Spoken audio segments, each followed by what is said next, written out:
گرمه، برنامه شده شروع، اخبار هفته رو وا میکنیم دفتر رو ببینیم این چند روزه اوضاع چجور بوده. با ما باشید در خبرم.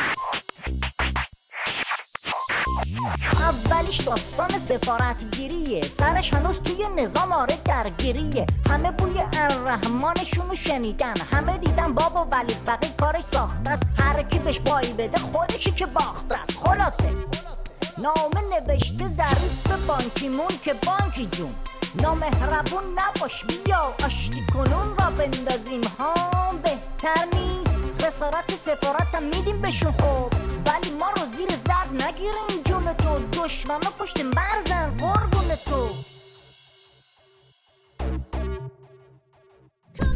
پاسدار لاریجانی یه فقره توی مجلس دود و دم کرد، گفت این چه وضعیه بابا، سرانجامی برجام و کنگره سخت کرد، هم زهر میخوریم هم ما رو بدبخت کرد. لاریجانی واسه خنده مرغ پخته همچنین گفته امنیت منطقه کار نیرو قدسه، حالا یکم بمبای چسبی بشکه‌ای دستگیریش و پشم و تسبیح هم صادر میکنه. چه اشکالی داره؟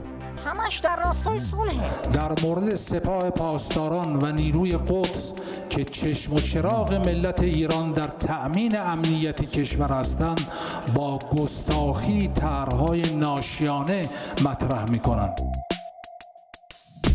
رحمانی فضلی وزیر کشور رفت سوریه، میدونیم که اوضاعشون بد جوریه، خواسته بهشون کمی بده روحیه، ولی بشار گردن دراز میگه آخه شما خودتون لب گورین دیگه.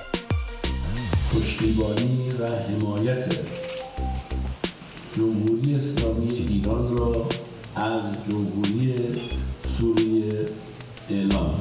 احمدی مقدم چند روز پیش کمی ناله کرد، گفت ماها بیق بودیم توی آلاچیق بودیم، توییتر و فیس و هرچی از این کیس و دشمن و برنامه ریزی میکردن. گفت رفته بودم پیش رفسنجانی اکبر کوسه، گفت من به تلویزیون خودمون رو اصلا نگاه نمی کنم چون که ارزش دیدن نداره و معلوم نیست چی میگن، همه چرت و پرته. یک خبر دارم خبر کلاشی از این آخوندهای منطق خفاشی، زمین خورا کوه خورا دریا خورا، شطور رو با بارش میگیره معافی، ولی یک پشه رو میکنن صافی. یه لیوان مخصوص کنار شیره، حاج آقا با لیوان وضو میگیره.